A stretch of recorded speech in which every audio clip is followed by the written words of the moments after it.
ඉතින් කොහොමද මගේ යාළුවන්ට හැමෝටම සුබ දවසක් කියලා ආරාධනා කරනවා මගේ වීඩියෝ එකත් එක්ක එකතු වෙන්න කියලා.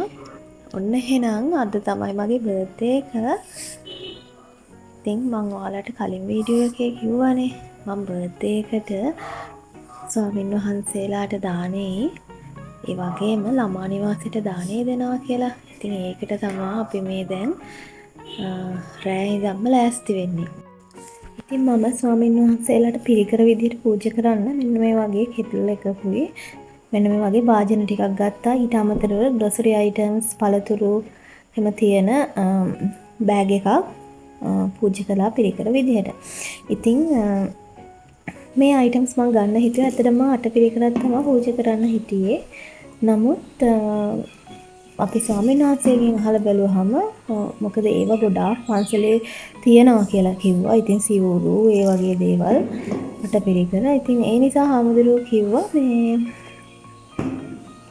මේ වගේ දැන් දානෙට හැම සීල ව්‍යාපාර වෙලාවදී හැම මේ ගන්න භාජන අඩුයි කෙටල් එකක් එහෙම කෙටල් තියෙනවා. නමුත් ඒවා දැන් පරණයි කියලා. ඉතින් ඒ හින්දා අපි තීරණය කළා හරි එහෙනම් ඒ ටික ගෙනහලා දෙමු.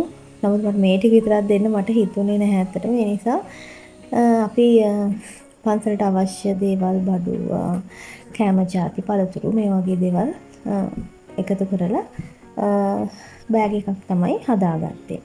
ඉතින් මේ රෑනේ මම ඒ ටික ගොඩාක් රෑ තමයි හදලා ඉවර කරගත්තේ ඇත්තටම.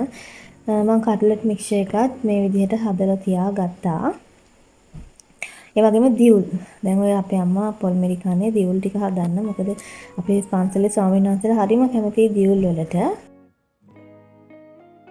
ඉතින් මෙන්න මේ විදිහට මම ඉක්මනින්ම කෑම ටික හදාගත්තා. මම ඇත්තටම වීඩියෝ කරන්න වෙලාවක් උනේ නැහැ. මොකද කාර්යයන් දෙකක් තියෙනවනේ කරන්න. ඉතින් පන්සලට අරගෙන යන්නත් ඕනි 10 මාර වගේ වෙනකොට. ඉතින් පන්සලට අපි දානෙත් අරගෙන ගියා ඒ වෙලාව වෙනකොට. ඉතින් මේ නම් ළමා නිවාසෙට මම මේ කෑම ටික වඳින ගමන් ඉන්නේ. ඉතින් මේක මම එදා හදාගත්තේ එළවලු බත් එකයි බෝංචි මාළු ඇඹුල් තියල් කට්ලට් පරිප්පු පපඩම් සහ සලාදයක්. ඉතින් ඇත්තටම අපිට ළමා නිවාසයට යන්න පොඩ්ඩක් පරක් වුණා. ඒ නිසා ඉතින් අපි දෙන්න ඉක්මනටම මේ කෑම ටික බැඳගෙන එයාලට අරගෙන යනවා මේ. ඉතින් අපි එයාලට එදත් අරගෙන ගියේ ඩෙසර්ට් එක විදිහට යෝගට්. ඉතින් ඔන්න ඔය විදිහට තමයි මගේ බර්ත්ඩේ දවස මම සෙලිබ්‍රේට් කළේ ඇත්තටම. ඉතින් මේ 2025 බර්ත්ඩේ එක මේ අවුරුද්දේ තාම ආවේ නැහැ. ඉතින් අපි බලමු මේ අවුරුද්දේ මොකද කරන්න කියලා. ඉතින් මම මේ වීඩියෝ ක්ලිප්ස්ම ගත්තේ ඇත්තටම ඒ දවස්වල YouTube channel එකක් තිබුණේ නැහැනේ. නිකන් මම ගත්ත වීඩියෝ ක්ලිප්ස් ටිකක් තමයි මම මේ ඔයාලත් එක්ක මේ ෂෙයා කරගන්නේ. ඉතින් මම ඇත්තටම බර්ත්ඩේ එකක් වුණත් සෙලිබ්‍රේට් කරන්න කැමති මේ වගේ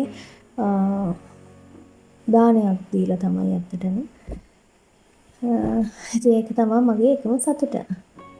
ඉතින් ගෙදර ඇවිල්ලා බලනකොට ඔක්කොම ඉතින් කිචන් එකේ ඉඳන්ම හොඳටම අපිලිවෙල වෙලා තිබුණේ. හොඳටම අස් කරන්න වෙලා. මම මේ හදපු කරිස් වලට අමතරව ස්වාමීන් වහන්සේලාට කරිස් කිහිපයක් වෙනම හදාගත්තා. ඉතින් දැන් තියෙන්නේ මට අස් කරන්න තමයි. මේ වීඩියෝ එක හරියට පිළිවෙලක් නැත්තේ. මොකද මම මේ channel එකට දාන්න කරපු වීඩියෝස් නෙවෙයිනේ. ගොඩක් කලින් කරගත්තේ නිකන් මට මතක් වෙන්න ඕන නිසා. ඉතින් ඒ ගැන නම් සමාව ඉල්ලනවා මම. ඉතින් මට ඔයාලට ෂෙයා කරගන්න ඕනේ උනේ ඔයාගේ බර්ත්ඩේ එක මේ විදිහට සෙලිබ්‍රේට් කරන්න පුළුවන්. ඒකෙනුත් අපිට ලොකු සතුටක් ලබා ගන්න පුළුවන් කියන්නයි. එහෙනම් ඉතින් ආයිමත් මේ මගේම වීඩියෝ එකකින් ඔයාගේ ගෙදරට එනකම් මම අදට ගිහින් ඉන්නම්. මගේ යාළුවෝ හැමෝටම තෙරුවන් සරණයි. මතක ඇතුව නිල්මිස් ලයිව් YouTube channel එක subscribe කරන්න කියලාත් ආදරෙන් ඉල්ලා සිටිනවා. ඔයාලා හැමෝටම තෙරුවන් සරණයි.